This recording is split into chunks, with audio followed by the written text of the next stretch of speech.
नमस्कार, मैं उमेश भदौरिया। आप देख रहे हैं क्राइम न्यूज उत्तर प्रदेश। पैसा, प्रॉपर्टी और जायदाद आज के समय में अधिकांश घरों में लड़ाई झगड़ा रंजिश का कारण यही है। ऐसा ही एक मामला उत्तर प्रदेश के इटावा के फ्रेंड्स कॉलोनी का है। जमीनी विवाद को लेकर सनसनीखेज वारदात। रिटायर्ड सीएमओ लवकुश चौहान के बेटे ने प्रॉपर्टी की वजह से अपनी बहन और भांजी को गोली मारकर की निर्मम हत्या। एक भाई के मन में इतना गुस्सा, इतना जहर भर गया कि वो अपनी ही बहन और महज 3 साल की भांजी की कर दी निर्मम हत्या। आपको बताते चले, इटावा के फ्रेंड्स कॉलोनी के रिटायर्ड सीएमओ लवकुश चौहान का घर है। कैसे एक भाई ने बहन और भांजी की कर दी निर्मम हत्या।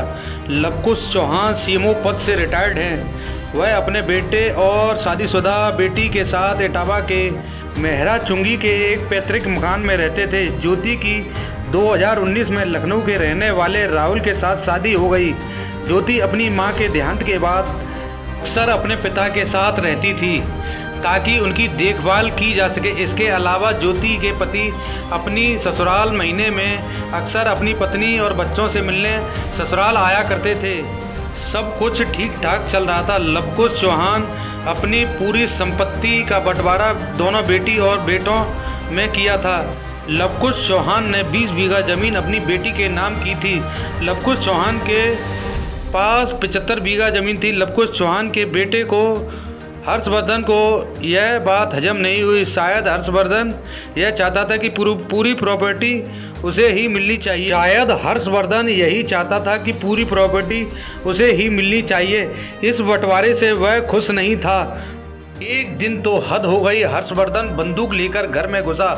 उस वक्त वह अकेला नहीं था, उसके साथ दोनों बेटे अभिषेक और कृष्ण प्रताप हर्षवर्धन के साथ में थे। हर्षवर्धन ने बंदूक से 2 गोली अपनी बहन ज्योति को मार दी। गोली लगते ज्योति जमीन पर गिर गई और उसकी मौके पर ही मौत हो गई। उसके बाद 3 साल की भांजी को भी गोली मार दी। बताया जा रहा है हर्षवर्धन ने अपने बहनोई राहुल को भी गोली मारी, लेकिन गोली राहुल के हाथ से छू कर निकल गई। इसके बाद तीनों हमलावर मौके से फरार हो गई। परिजनों ने अनन फनन में ज्योति और 3 साल की भांजी तासू को अस्पताल पहुंचाया। ज्योति की मौके पर पहले ही मौत हो चुकी थी। डॉक्टरों ने 3 साल की तासी को भी मृत घोषित कर दिया। ज्योति के पति ने बताया कि पहले भी उन लोगों ने पहले भी हमला करने की कोशिश की थी, जिसके बाद उनके खिलाफ मामला दर्ज करवाया गया था। इस मामले की जानकारी देते हुए वरिष्ठ पुलिस अधीक्षक संजय कुमार वर्मा ने जानकारी देते हुए बताया। तो ये 2 लोगों कहते हुए क्या पूरा मामला है, क्या घटना हुई है?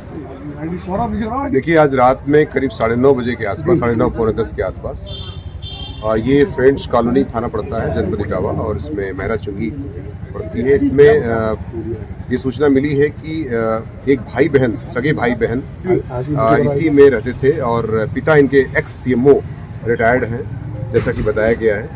और उनके 3 संतान हैं, 2 बेटियां, 1 बेटा है। और उन्होंने बेटियों को भी अपना जो है यहाँ पर प्रॉपर्टी दे रखी थी। इनकी शादी हो गई थी, जो मृतका हैं लखनऊ में सीतापुर रोड पे शादी हुई थी 2019 में। और लेकिन ये यहीं पर रहती थी अपने मायके में ही, और पिता की जो प्रॉपर्टी थी उसमें इनका बेटा भी रहता था, उनकी बेटी भी रहती थी। मतलब दोनों सगी भाई बहन नहीं रहते थे और उनके बच्चे भी साथ में ही रहते थे।